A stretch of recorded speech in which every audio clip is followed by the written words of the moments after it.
Bon, on va aborder ce qu'on appelle la pollinisation. Qu'est-ce que ça veut dire la pollinisation en fait? La pollinisation joue un rôle très important dans la reproduction des plantes. La pollinisation, c'est le transfert des organes mâles vers les organes femelles afin qu'il y ait une reproduction, une fécondation, c'est-à-dire la reproduction. Donc, ce qui m'intéresse dans la fleur, c'est que je vais prendre spécifiquement deux organes de la fleur. Le premier s'appelle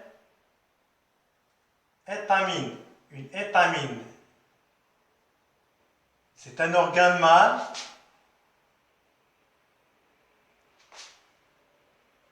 de la fleur, ou bien gamète mâle. Voilà. Elle contient des grains de pollen qui jouent un rôle très important dans la fécondation du gamète femelle. Et là, et ici, vous avez un organe femelle de la fleur qui s'appelle le pistil. Le pistil. Donc le pistil, c'est un organe femelle de la fleur ou bien un gamète femelle. Sans ces deux organes, il n'y aura pas une reproduction chez les plantes. Donc la pollinisation, c'est en fait un transport, le fait de transporter les grains de pollen vers le stigmate. Bon, nous avons dit que l'organe mâle, qui est l'étamine, est composé de deux éléments. Il y a l'antère, il y a le filet. L'antère qui contient les grains de pollen. Et le filet, c'est une tige. Alors que le pistil, qui est l'organe femelle de la fleur, contient ce qu'on appelle le stigmate et le style,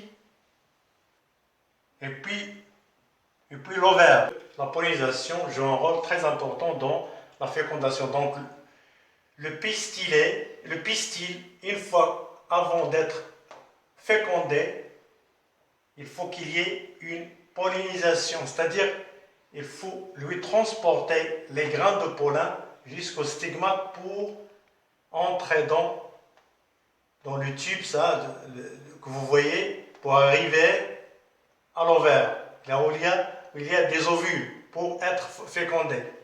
Donc la pollinisation, il y en a différentes. Il y a direct, indirect, ça dépend de la fleur. Il y en a une fleur qui contient les organes mâles et les organes femelles à la fois.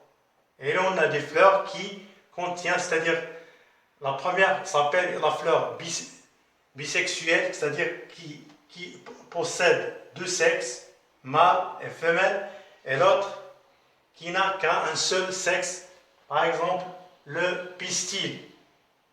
Il aura besoin de lui transporter l'étamine de l'étamine d'une autre fleur de même espèce, les grains de pollen, pour qu'il soit fécondé.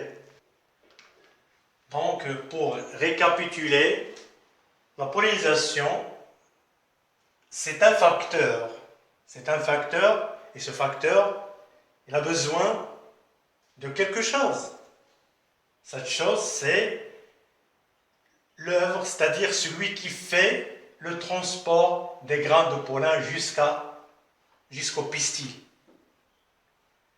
Il y a plusieurs facteurs. Il y a le vent, il y a les insectes, il y a les animaux et même il y a l'homme.